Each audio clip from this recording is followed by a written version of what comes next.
एक बार फिर सभी का स्वागत है यूनिक सक्सेस पॉइंट के इस YouTube प्लेटफॉर्म पे। मैं जुनैद इब्राहिम लेके आया हूं आपके लिए 15 मिनट 15 सवाल। सवाल है करंट अफेयर्स से। हाल ही के दिनों में हिंदुस्तान और दुनिया में कई उतार चढ़ाव हुए, जिसमें रूस और यूक्रेन का युद्ध, नाटो की भूमिका और साथ ही साथ विभिन्न प्रकार के विभिन्न देशों की उपयोगिता और योग्यता जो अभी हाल फिलहाल में हमें देखने को मिला। सेंसेक्स भी कभी नीचे कभी ऊपर लगातार उतार चढ़ाव के दौर से अभी तक गुजर रहा है। इसी उतार चढ़ाव के दौर से हम स्टार्ट करते हैं अपना पहला सवाल। पहला सवाल है, वर्ल्ड कंज्यूमर राइट्स डे कब मनाया जाता है? वर्ल्ड कंज्यूमर राइट्स डे, जिसको हम कहते हैं, क्या कहते हैं, विश्व उपभोक्ता दिवस, कब मनाया जाता है? विश्व उपभोक्ता दिवस कब मनाया जाता है? तो इसका ऑप्शन है, option A 13 March, option B 14 March और ऑप्शन सी 15 मार्च। तो इसका सही जवाब है 15 मार्च। ऑप्शन सी 15 मार्च इसका सही जवाब है। अब अगले प्रश्न की जानिब चलते हैं। दूसरा प्रश्न है, योगा महोत्सव का शुभारंभ किसने किया? अभी योगा महोत्सव चल रहा है हिंदुस्तान के अंदर, योगा महोत्सव, और ये योगा महोत्सव है योगा महोत्सव 2022। कौन सा?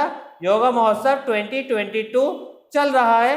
और योगा महोत्सव जो है, योगा को जो है अंतर्राष्ट्रीय योग दिवस जो मनाया जाता है, या आप सभी बच्चों को पता भी होगा, 21 जून को मनाया जाता है। कब मनाया जाता है? 21 जून को मनाया जाता है। तो इसी योगा महोत्सव का शुभारंभ किसने किया? तो इस योगा महोत्सव का शुभारंभ किया है, option A Kiren Rijiju, B Sarbananda Sonowal और ऑप्शन सी राजनाथ सिंह। तो इसका सही जवाब है आपका ऑप्शन बी सर्बानंद सोनोवाल, इसका सही जवाब है। जैसा मैंने बताया कि विश्व योग दिवस 21 जून को पूरे विश्व भर में मनाया जाता है। प्रश्न नंबर 3, एयर इंडिया का नया प्रेसिडेंट किसे चुना गया? एयर इंडिया का नया प्रेसिडेंट किसे चुना गया? क्वेश्चन है, दोबारा से एक बार देख लेते हैं इस प्रश्न को। एयर इंडिया का नया प्रेसिडेंट किसे चुना गया? ऑप्शन है इसके अंदर रोहित राजशेखर, एन चंद्रशेखरन या अन्य कोई। तो इसका सही जवाब जो है वो है N Chandrasekaran, option B, N Chandrasekaran, option B इसका सही जवाब है। अब हम चलते हैं तीसरे प्रश्न की ओर। तीसरा प्रश्न, बाफ्टा 2022 में किस अभिनेता को विश्व का सर्वश्रेष्ठ अभिनेता का पुरस्कार दिया गया? विश्व का सर्वश्रेष्ठ अभिनेता का पुरस्कार बाफ्टा के द्वारा किसे दिया गया? ऑप्शन है विल स्मिथ, टॉम क्रूज और इरफान खान। विल स्मिथ और टॉम क्रूज की आपने काफी, विल स्मिथ की एमआई भी देखी होगी और टॉम क्रूज की एमआई भी देखी होगी आपने। इरफान खान हिंदुस्तान के बहुत ही मशहूर एक्टर गुजरे हैं, जिनका पिछले साल निधन हो गया था। तो ऑप्शन ए विल स्मिथ इसका सही जवाब है। सही जवाब क्या है? Option A will Smith. अब हम चलते हैं तीसरे प्रश्न की ओर। प्रश्न नंबर 3 है, हाल ही में संपन्न हुए, अभी जिससे रिलेटेड एक और क्वेश्चन, हाल ही में संपन्न हुए British academy of films and television arts BAFTA 2020 में किस भारतीय कलाकार को श्रद्धांजलि अर्पित की गई? श्रद्धांजलि किस भारतीय कलाकार को की गई जिसमें उनके द्वारा गाए गए गानों की प्रस्तुति दी गई थी? तो ऑप्शन है बप्पी लहरी, लता मंगेशकर और इरफान खान। तो इसका सही जवाब है, इसका सही जवाब है लता मंगेशकर। ऑप्शन बी लता मंगेशकर इसका सही जवाब है। प्रश्न नंबर 6, वर्तमान में financial action task force Taft का अध्यक्ष किसे बनाया गया? टाफ्ट का अध्यक्ष अभी हाल फिलहाल में किसे बनाया गया है? ऑप्शन है T Nageshwar Rao, B T Raja Ram Kumar और ऑप्शन सी राजशेखर। इसका सही जवाब है सी राजशेखर। सी राजशेखर इसका सही जवाब है। क्वेश्चन है क्वेश्चन नंबर 7, हाल ही में किस खिलाड़ी को फरवरी माह का ICC player of the month चुना गया? आईसीसी जो वर्ल्ड क्रिकेट काउंसिल है, जो पूरी दुनिया के क्रिकेटर्स को, पूरे क्रिकेट को कंट्रोल करती है, वो हर मंथ जो है वो ICC players of the month चुनती है। उसके अंदर महिलाएं और पुरुष दोनों ही शामिल होते हैं और एक ही ऑप्शन चुना जाता है और दोनों को भी चुना जा सकता है। तो इसके अंदर ऑप्शन है Shreyas Iyer, option A Shreyas Iyer, option B Amelia Kerr और ऑप्शन सी इनमें से कोई नहीं। तो इसका जो सही जवाब है वो है उपरोक्त दोनों। क्या सही जवाब क्या है? उपरोक्त दोनों। श्रेयस अय्यर और अमेलिया केर को हाल ही में फरवरी माह का ICC player of the month चुना गया था। प्रश्न नंबर 8, ये भी आईसीसी से रिलेटेड है। आईसीसी अंडर 19 क्रिकेट विश्व कप 2020 की मेजबानी किस देश को मिली? यानी कि कौन सा देश है जो आईसीसी 2020 आईसीसी अंडर 19 क्रिकेट विश्व कप को होस्ट करेगा? तो ऑप्शन है वेस्ट इंडीज, आयरलैंड और कनाडा।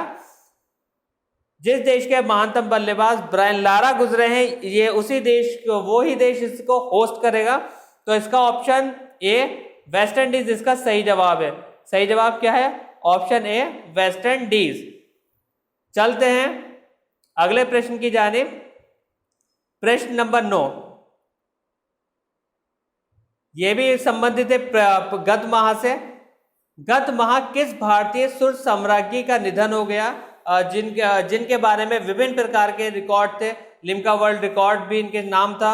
36,000 से ज्यादा गाने इन्होंने गाए हैं और विभिन्न प्रकार की शैलियों में और विभिन्न भारतीय भाषाओं में इन्होंने अपना ज्ञान, इन्होंने अपने से गाने से लोहा मनवाया है।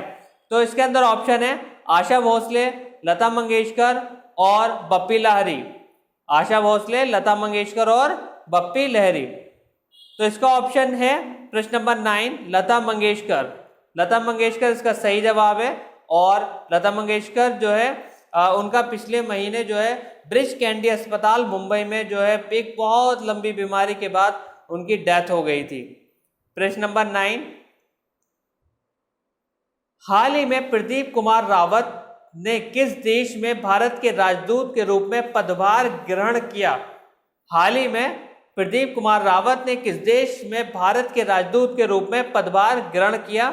ऑप्शन ए चीन, option B Bangladesh, option C रूस।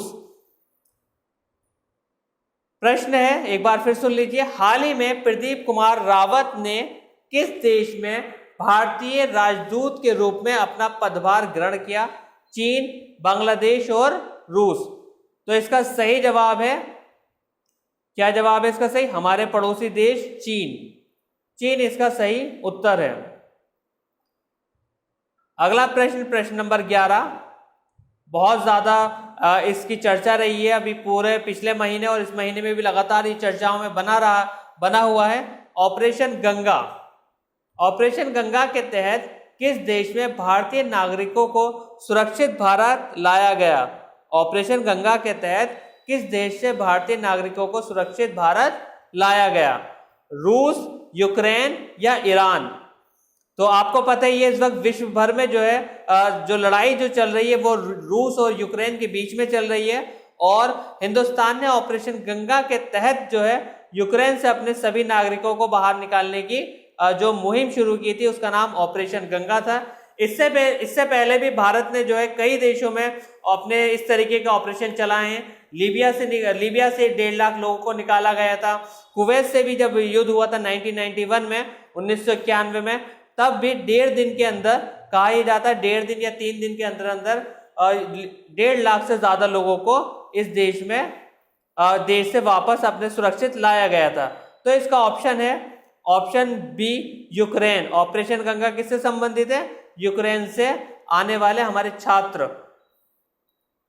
प्रश्न नंबर 11, प्रश्न नंबर 12, अब हम प्रश्न नंबर 12 की तरफ चलते हैं। होली का दहन इस वर्ष किस दिनांक होगा? सबसे पहले तो आप सबको होली की हार्दिक शुभकामनाएं। होली का दहन इस वर्ष किस दिनांक को होगा? होलिका दहन का मतलब होता है जिस दिन सुबह में जो है लोग इकट्ठे होते हैं और जो बाजरा और गेहूं गन्ने को जो है आग के साथ जलाते हैं, आग में रखते हैं और उसके साथ ही साथ होली के पर्व की शुरुआत हो जाती है। तो इस साल होली का दहन जो है वो 17 मार्च को मनाया जाएगा। जब आप ये वीडियो देख रहे होंगे तो उस वक्त होलिका दहन की जो है का शुभ मुहूर्त भी लगभग आ ही चुका होगा और आप उस शुभ मुहूर्त का आनंद भी ले रहे होंगे। अब चलते हैं अपने अगले प्रश्न की जानिब। प्रश्न number 13, United nation general assembly ने इस्लामोफोबिया डे किस तिथि को मनाने की घोषणा की। जैसे कि आप सभी लोग जानते हैं इस्लामोफोबिया को जो है एक बेवजह का जो है एक इशू बनाया जाता है पूरी दुनिया में। इसको लेकर जो है अभी हाल ही में एक जनरल असेंबली की मीटिंग में एक देश के द्वारा ये प्रस्ताव रेजोल्यूशन दिया गया कि इस्लामोफोबिया डे भी मनाया जाए, जिसको ऑप्शन है इसके अंदर, ऑप्शन 14 मार्च, 15 मार्च और 17 अप्रैल। तो ये जो मीटिंग बुलाई गई थी जनरल असेंबली की, ये अभी हाल ही में 15 मार्च को बुलाई गई थी, जिसमें इस्लामोफोबिया डे मनाने की घोषणा यूनाइटेड नेशन जनरल असेंबली ने विश्व भर में की। प्रश्न नंबर 14, 15 मार्च 2022 को संपन्न फिक्की के महिला संगठन के कार्यक्रम में किस भारतीय राजनेता ने मुख्य वक्ता के तौर पर भागीदारी की। फिक्की हमारे देश का सबसे अग्रणीय जो है अथॉरिटी है, जो बिजनेस अथॉरिटी है, उसका संगठन है, महिला संगठन। उसमें जो है अभी उन्होंने अपना समारोह संपन्न हुआ है 15 मार्च को। तो उसके मुख्य अतिथि कौन है, या मुख्य वक्ता या मुख्य अतिथि किसे बनाया गया। Option A Rajnath Singh, option B Nirmala Sitharaman और ऑप्शन सी उमा भारती, जिनके बारे में आप जानते हैं राजनाथ सिंह जो है इस वक्त देश के कौन है, देश के रक्षा मंत्री हैं राजनाथ सिंह। और निर्मला सीतारमण कौन है, फाइनेंस मिनिस्टर हैं। निर्मला सीतारमण कौन है इस वक्त देश की, फाइनेंस मिनिस्टर हैं। और जो है दूसरी जो बची आपकी उमा भारती, कौन बची, तीसरी बची उमा भारती। उमा भारती जो है वो इस वक्त नशा मुक्ति अभियान जो है पूरे मध्य प्रदेश में चला रही हैं और उन्होंने जो है सरकार के खिलाफ एक तरह से बुगुल फूंक रखा है अपने नशा मुक्ति अभियान को चलाने का। तो इसका सही जवाब जो है 15 मार्च 2022 को फिक्की के महिला संगठन के कार्यक्रम में राजनाथ सिंह जी ने, रक्षा मंत्री राजनाथ सिंह ने इसमें भागीदारी की थी। आखिरी प्रश्न नंबर 15, 17 मार्च को भारत की किन दो दिग्गज महिलाओं का जन्म हुआ था। 17 मार्च को भारत की किन दो दिग्गज महिलाओं का जन्म हुआ था। ऑप्शन ए कल्पना चावला और साइना नेहवाल। कल्पना चावला जो एक अंतरिक्ष यात्री हैं, साइना नेहवाल एक बैडमिंटन शटलर हैं, पीटी उषा एथलीट और सानिया मिर्जा बैडमिंटन स्टार हैं। तो इसमें से सही ऑप्शन कौन सा होगा, चारों ही दिग्गज हैं, तो ऑप्शन सी है, इनमें से कोई नहीं। तो इसका सही जवाब जो है वो है ऑप्शन ए। क्या है इसका सही जवाब, ऑप्शन ए कल्पना चावला और साइना नेहवाल 17 मार्च को पैदा हुई थी। हम इन दोनों को भी इनके जन्म दिवस पर हार्दिक शुभकामनाएं देते हैं। और जिन लोगों ने अभी तक इस चैनल को, यूट्यूब चैनल को सब्सक्राइब नहीं किया है, यूनिक सक्सेस पॉइंट के इस प्लेटफॉर्म को सब्सक्राइब नहीं किया है, वो इसको सब्सक्राइब कर लें और इसको लाइक और शेयर जरूर करें। बहुत बहुत धन्यवाद। कल फिर मिलेंगे इसी टाइम इसी वक्त 6:15 पे मैं कुछ और सनसनीखेज करंट अफेयर्स के साथ आपके बीच हाजिर होऊंगा। धन्यवाद। मैं जुनैद इब्राहिम।